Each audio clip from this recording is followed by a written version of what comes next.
Arsène Baba, c'est ce malvoyant dont le livre autobiographique a été porté sur le fonds baptismaux par le père François Boando. Le vernissage du livre a eu lieu vendredi dernier dans la salle du complexe immobilier Safina de Lubumbashi. Cet ouvrage de 56 pages retrace la vie de ce malvoyant qui a vécu tant d'obstacles dans sa vie. Son handicap ne l'a pas empêché d'embrasser les études académiques et de les finir avec brio.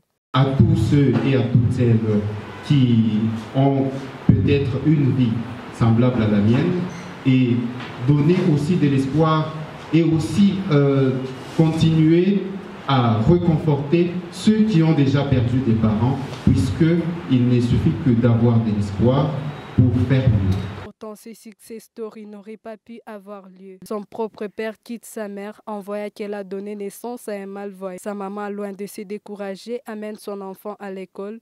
Lui, de son côté, s'arme de courage pour affronter tous les préjugés. C'est cette opiniâtreté qui force l'admiration de plusieurs écrivains et intellectuels.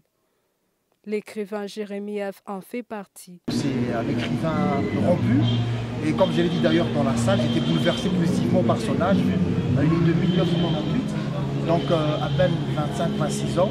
Mais s'il peut déjà écrire à cette trempe-là, honnêtement, je dis que c'était un savant né.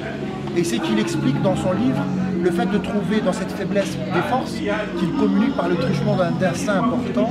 Et comme je l'ai dit aussi, une explication qui nous sert de boussole, de bible, de lampe à nos pieds. Je pense que très franchement, c'est au-delà des simples phrases, de simples mots. C'est un livre autobiographique bien sûr, qui m'a beaucoup touché. De nombreuses personnalités de la ville ont fait les déplacements pour écouter ces jeunes prodiges. Arsène Baba est aujourd'hui journaliste. Il présente le journal télévisé sur la chaîne Shalom de Lubumbashi.